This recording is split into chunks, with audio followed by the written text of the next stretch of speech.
I don't know when the last time was I wore a bra.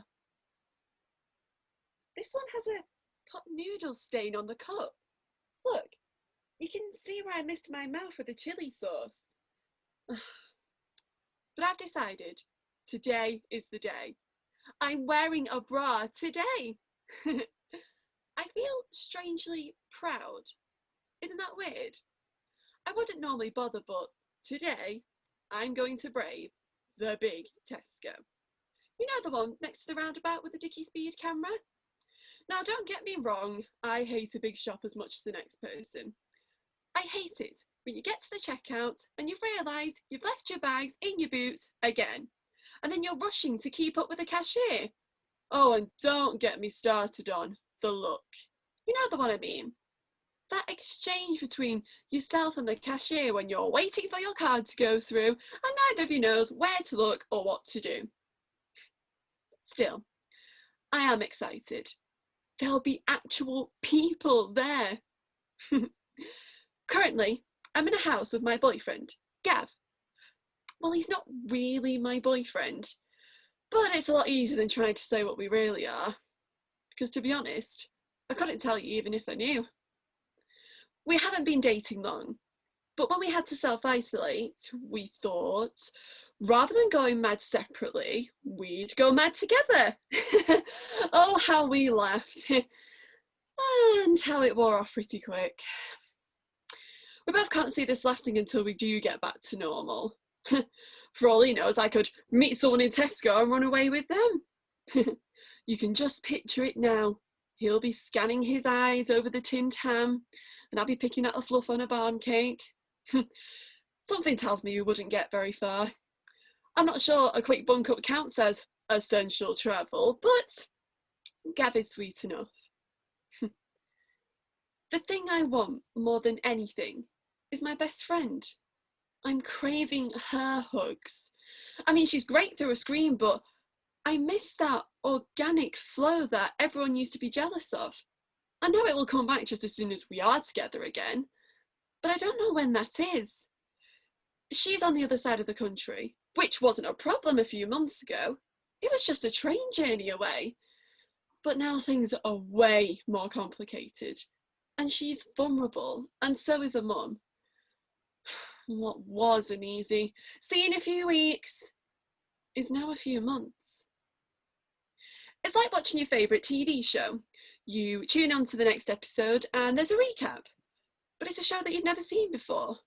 Oh, well, the elements that you love are still there, but you miss out on something that you could have loved and you could have enjoyed.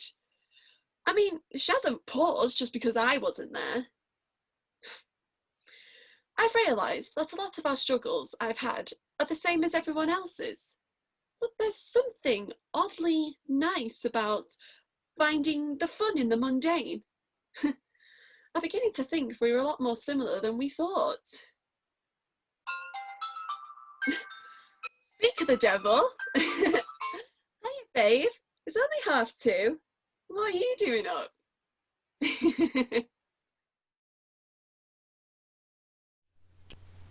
I spend the vast majority of my life in a tiny room. And by that I mean all my life. There's a tiny corner here in my tiny room that the light never gets to see. As a monster can seep in through a crack there. I saw it when I was 5. I don't go in that corner anymore. But this corner is bright and kind and full of soft things. This corner might have teddy bears, a stack of blankets, maybe even a laundry basket. I am a big fan of this corner. There's a chip of paint missing, but I think it just adds to the charm. You can only see it from up close. Have you ever just stood against a wall and looked at it? Every brushstroke of paint, every dent where a cup has been thrown, every speck of damp. Have you ever really examined it till you know it like the back of your hand? Have you ever really studied the back of your hand? There are tiny pores and tiny hairs, tiny cracks and wrinkles. got a mole on the back of my left hand. Look! There's a thick mess of vines on the jungle floor, which you have to be really careful of when you're blazing a trail to the kitchen. Oh, do you like my books? They make a mountain range. Taylor used to organise them by height, but it makes much more sense to organise them alphabetically. So I changed it, and now they make a mountain range. The thing about mountain ranges is they are partial to earthquakes, but we haven't had one of those. I think. Oh, this floorboard is creaky, and if I'm not careful, when I walk across it, it's going to cave in. I don't know what's underneath, but I don't think I want to find out. Could be dangerous. I'm pretty sure our sink is a volcano. It often splutters and erupts with all things it shouldn't, but we just don't use it for a few days, and it's usually fine after it calms down. When it's dark, I like to sit and look at the stars. They only glow when it's really dark, not when the sun's on. Most of them are stars, but this one's a moon. You're not supposed to look straight into the sun. The big light is very bright, and it does hurt your eyes if you look straight at it. But there's another light here that's just as bright, if you stare at it. And then I get these blue and green blotches behind my eyelids. But I suppose that's what you get when you spend your life in a tiny room, even if there's a lot in it.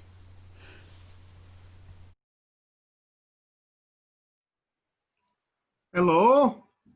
Oh, I'm new to all this. I'm just getting to all this. Hang on. Never had Wi-Fi before all of this. Yeah, always a bit worried about it, to be honest.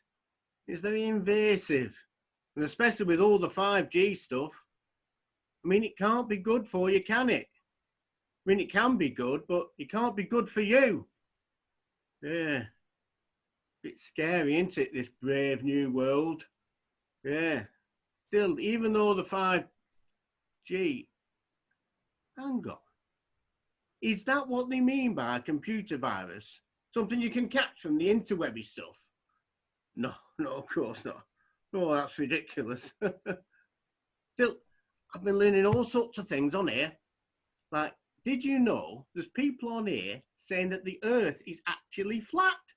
I know, would you believe it? You've not got any evidence, like, but got to be open to these things, haven't you? Ideas have got to come from somewhere. Yeah.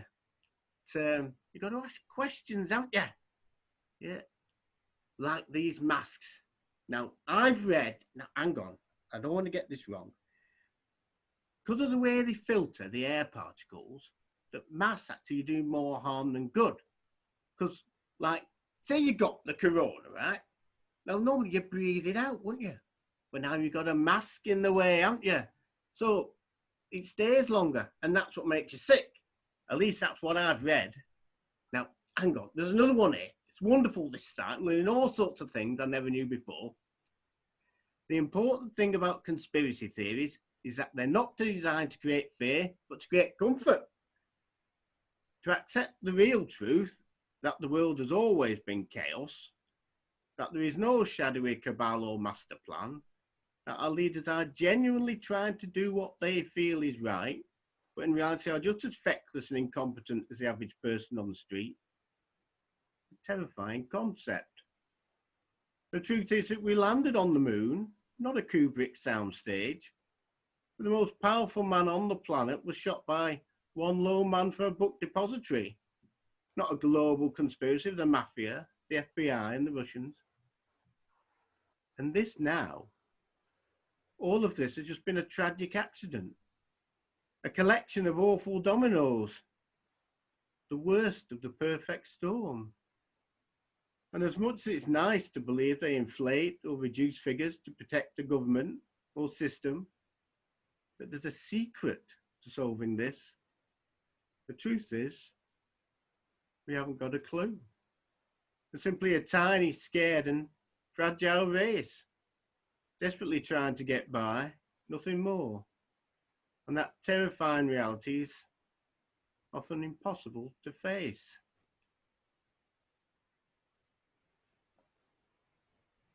What a load of old cobblers. The nonsense you read on the internet, eh? Right, now, which button turned on YouTube? Jordan. Jordan? Jordan. Jordan. His name is Jordan. Do not get this wrong. Do not get this wrong. Immediate damage she'll never forget. Forgive. She'll never forgive. And she shouldn't really, should she? I mean, oh, you're doing it already. Stop. Big day, this. Not every day you meet. This should be easy. I don't know why this is so hard. I don't know why it's so hard to tell me. Me? She can tell me anything. Only she can't, can she? Clearly. Because this is such a big thing. Introducing Jordan. Introduce big thing for him. You're making yourself nervous. And that's why you're going to mess this up. So young, though. Is that why this feels more difficult than I thought? I don't understand, do I? Do I? Well, why would I? Silly arse. I suppose it's a good thing I'm nervous, yes? Yes. I'm nervous because I don't want to ruin it. That is actually true. Oh, thank God. I just don't want to ruin it. I'm not nervous about meeting Jordan, and that is actually the truth.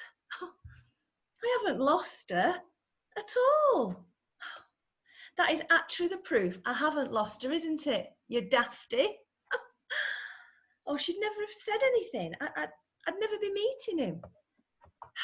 This means we're as close as I thought we were. Still all mine. He's just my son now. It's just my Jordan now. Oh, hello, Johnny. Yes, darling, it's Norman Normal. Yes, long time no hear. How are you? Good. Oh dear, your aunt. Oh no. Oh no, tell me, was that the aunt that you liked or the one that you hated? Good. Well, at least you didn't like her, if that's any comfort. Me? No, I've been fine and missing the cut and thrust of the day-to-day business of being a theatrical agent. No, I even started doing exercise. Yes. So when we were in complete lockdown and the government said you had to do an hour's exercise, I took them at their word. I'd never done exercise before, but I thought it was now part of the rules.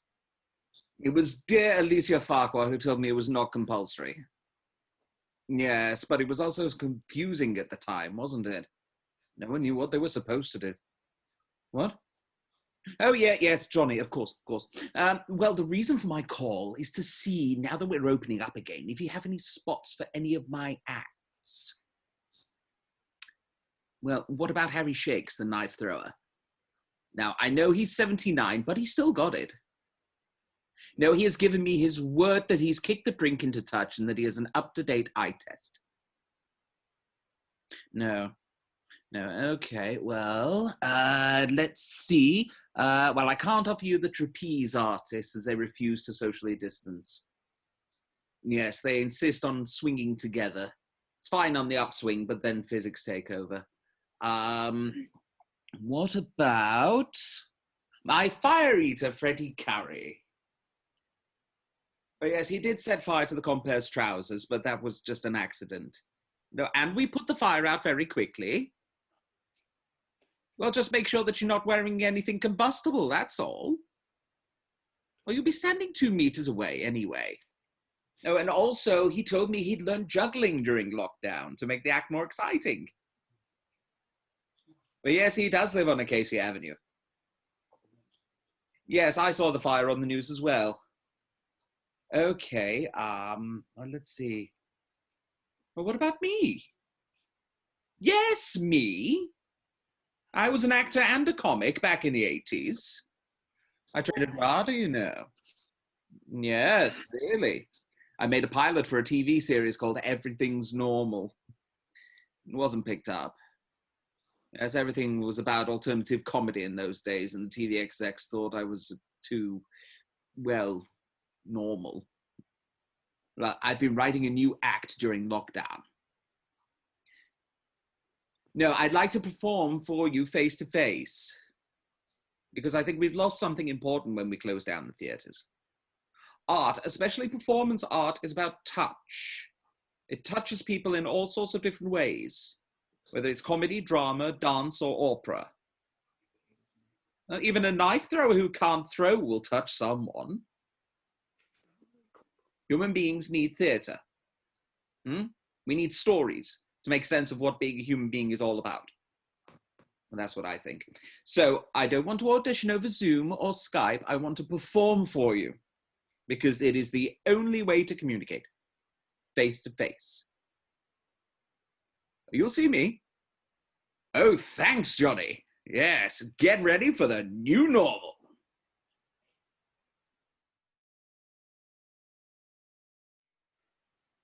I'm thinking of going outside. This is a thought that has been going around in my head for some time. It stays with me, but I'm afraid to do anything about it. It doesn't go away. It's there when I go to sleep. It's there when I wake up. I wouldn't say this idea is new. It somehow feels old. A couple of months old. I actually forgot how it started. Maybe this sort of pre-developed over a period of time without me realising. Does that happen? If it does, then it's truly scary. Every day without fail, my dad would always comment on the fact that I haven't stepped outside for weeks, and now it's time I should. I started to feel sick. But what does that mean? Sadness? Anxiety? The obvious? You can't fake this feeling, you know. So now I'm starting to worry about it. I don't think my dad understands. It's hard to get through to him sometimes. Maybe I get that from him. One thing I definitely don't get from him is his drinking. I'm not saying he's an alcoholic or anything, it's just he's been drinking a little bit too much lately. Well, that's what I keep telling myself. Maybe I should go out, bite the bullet, get some fresh air. It's raining outside, but I won't let that stop me. To feel the air and the rain on my face again would be amazing. It's been too long. Right, I've decided. I'm gonna go out. I'll tell me dad.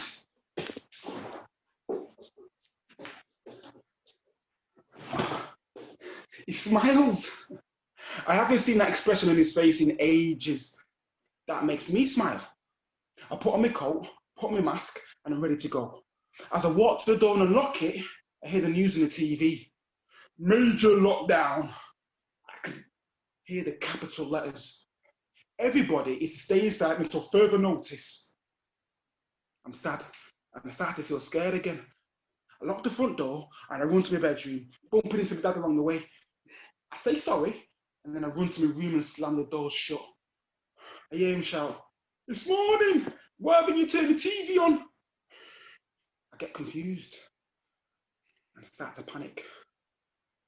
I look out the window and try to steady my breath. Maybe I'll go out tomorrow. Yeah, maybe I'll go out tomorrow.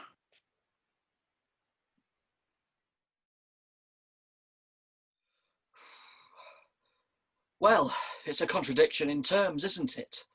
An oxymoron. Don't make me laugh. It's a joke, a catchphrase. You're pulling my leg, having me on. The new normal, my Aunt Fanny.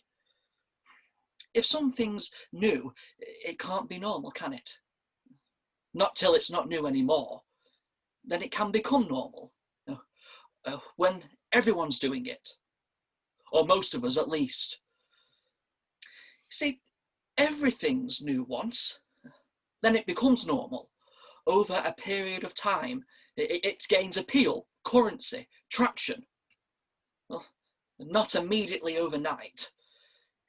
Even the old normal was new once. It wasn't normal then. It was new. No one knew about it because it was new. An innovation, an invention, a complete upheaval, a U-turn, a complete polar opposite. Like riding a penny farthing or wearing a tailcoat. Mind you, you don't see them about anymore. And just because something's new doesn't mean it's good, does it? Or any better than before. I mean, frying Mars bars. Mind you, most people like them. So don't give me any of this new normal malarkey. Someone's made it up. It's a slogan, a catchphrase, a tag. We're all marketing savvy, all up to speed, all clued up. But we still say, okay, we'll just do that instead now. For the unforeseeable foreseeable.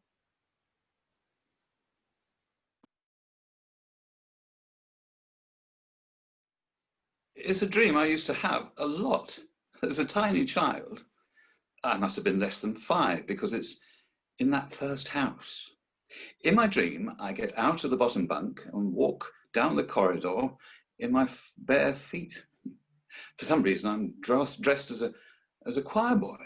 There's a ruff at my neck, a blood red cassock, and a billowing surplice. I stand right at the top of the stairs and decide to jump. But as I fight through the layers between sleep and wakefulness, I never know if I'm flying or falling. Strange. I live 10 floors up now.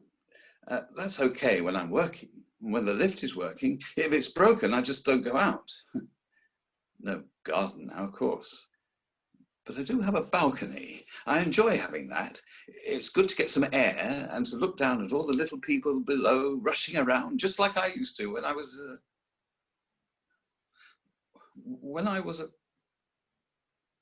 well, they add up money. Accountant. Of course, accountant. Why couldn't I remember that? I did the job for 40 years. Indeed. Well, 41 actually. I know I'm losing it. Last week, I phoned Carol. She doesn't come round anymore. I've no outside space, you see. She says it's the new normal. I rang to ask about her test results, and then she says I rang again an hour later with the same question. It must be true if she says I did, because normally I hate phoning her. She always makes me feel like I'm taking up her time. Every morning, first thing, I stand on the balcony and I think about it. I know who I am now, you see. I'm still in control of my life. Now is the time before I become somebody else. Or nobody at all, that's even worse. And then I remember my dream. I look down at the ground. Whichever way I choose is not a good way, but this one seems the best. It's definite anyhow. I pause and I think. I'm tempted, but am I brave enough? Am I brave enough to find out if I'm flying or falling?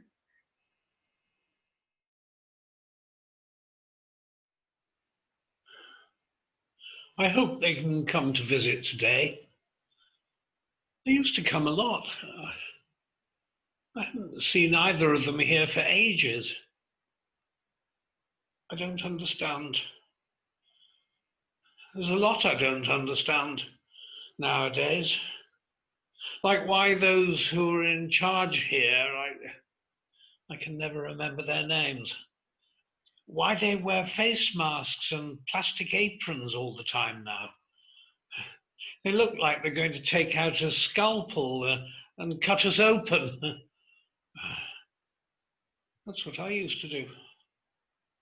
I used to cut people. I was a surgeon once upon a time. A long time ago now, I suppose. We only wore scrubs in the operating theatre, not all blessed day long. I don't understand. They stuck something down the back of my throat the other day and another thing up my nose. What all that was about, I have no idea. Something about testing for the virus. They do say there's a virus about. There have been viruses about since time immemorial. What's special about this one? Well, I guess I don't know. There's a lot I don't know. And I've forgotten a lot of what I did know. That's why I'm here, I suppose. Sometimes they bring that small computer thing into the room. I can see my son and daughter on the screen and I can talk to them. It's always good to talk to them. But my hearing is even worse than my memory, so that doesn't help. Old age is not for wimps, as they say. The computer thing is okay, but I've no idea how it works. And of course it is much better to see them for real. Although, for some unknown reason, I've been told I can't give them a hug when I do. I don't understand. I do hope they come today, though, or soon. It's just nice to see them.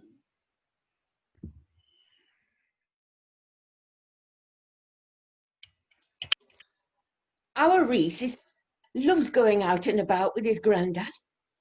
I know he should be doing schoolwork, but those long walks together do Fred a world of good. He always takes a packet of sweets or biscuits so they can pretend that they've just been to the shop, like normal, when he used to pick Reese up from school. But school's at home now. Yeah, no friends, no teachers, no Mrs. Bright sat at Reese's side helping him with his English and maths. It's not right, is it? He's always found school hard. He says the teachers talk too fast and the big lads push everyone out of the way. Reese has been drawing these little comics whilst he's been at home. He loves drawing superheroes. His dad says Nana Linda is like Captain America with that big shield, staying inside and keeping the world at bay. Reese wasn't having that. No! Nana's Wonder Woman. Her shield's got magic, and she's got two.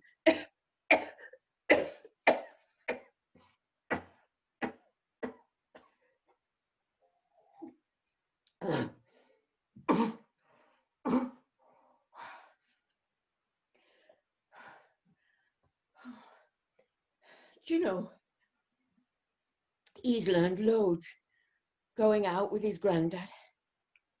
Fred knows all about nature. He can name the clouds, the lumpy ones and the wispy ones. He knows the names of trees, and which berries you can eat. He tells Reese what kinds of birds there are on the old mill pond at Etherow. Well, he even knows where to find the family of swans when they're hiding from all the folk that visit now. Well, they've never had so much bird food and stale bread. They're best friends, I suppose. You can tell someone's your best friend, even if they're family, because your eyes light up when you see them.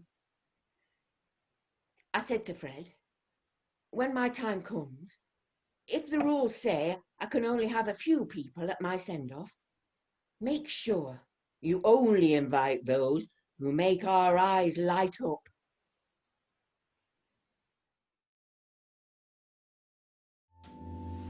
Don't forget, Brenda and Phil are coming over later. Oh, that's me in the old deck chair again, I suppose. The weather looks a bit dodgy. Are they allowed inside now? I don't know. I'll have a look on the internet. Have you got any plans for this afternoon? Well, I could perfect my design for my socially distanced Christmas cracker. I think I'll watch another one of my Columbos. You are getting obsessed. They must be 40 years old now. Nearly 50, some of them. Great production values, though. I heard Peter Falk got paid $500,000 per episode. But you know who the murderer is from the start. I mean, where's the excitement and mystery in that? It's the process that's fascinating. His meticulous approach, not going for the obvious. It's the little things that always give the murderer away as he gradually grinds them down, destroying their alibi until, in the end, they crack. The devil's always in the detail. I suppose he liked the overtime. Oh, if he was in lockdown, he'd have to interview the murderer over Zoom. And then when he starts to annoy them, they could just put him on mute. Oh, I better go soon before Sainsbury's closes. Is there anything you need? I don't think so. Oh, there is one thing that's been bothering me. What's that? Do you think we've got enough toilet rolls? Oh. Well, there could be a shortage if there's a no-deal Brexit. Our hoard will see us into next year. Let's cross each bridge as we come to it, shall we? Oh, there's just one more thing. What? Don't forget to take your mask this time. I won't. Do you think we've got enough pasta? Look, why don't you go yourself? Take the dog. You could both do with the exercise. Nah, I think I can just squeeze in another one of my Columbos before Brenda and Phil get here. Hey, this one's called A Case of Immunity. Topical, eh? Good. Maybe the dishevelled lieutenant is closing in on a vaccine. Well, if he does, I'll let you know. The new norm. I don't go for walks anymore. I read about going for walks, but I don't actually go out for walks. Truth be told, I don't like going out these days. I suppose that's the new norm for some people. I still wear my hiking boots, but that's just for gardening. You know, digging holes. The new norm, it's called. This is anything but normal. This is not me. I'm not a gardener. All the gear, no idea, that's me. But look at this. I'm planting trees. Silver birch. Tibetan cherry. I'm a gardener now. Just checking on the silver birch. Still standing. That was a good hole, that. Planting things. Planting trees. Planting wildflowers. Reduce your carbon footprint. Make that the new norm. Look at what's just arrived in the post. Lots of packets of bee bombs. Inside are these little fellas. These are lots of indigenous seeds of wildflowers encased in clay, and basically what you just do is you scatter them and leave them. The clay protects them, and hopefully next spring wildflowers will start to germinate and we'll have some lovely flowers there for the bees. This is going to be my new norm. It's the easiest way to get some wildflowers into your garden. It's gardening by numbers. Brilliant. This is my new norm. Stick your hands up. This is a stick-up. Your money or your life. I'm sorry, I can't hear you. Need to speak up. I'm a bit Mutt and Jeff. Tom? What did you say? Take your mask off. I can't tell what you're saying. I can't hear you. You'll need to take your mask off. Reach for the sky! Peaches and pie? Well, I'll fill you full of lead. You've got a chili in the bed. I've had enough of this. Ha ha ha! Now, hand over your dosh. Got to give you a wash. Hand over your cash or I'll blow you away! But my hands are in the air. Okay. You can roll it. Very slowly. Then you can hand me your cash. I don't have any cash. It's all contactless payments these days. Oh, all right. You can hand me that one.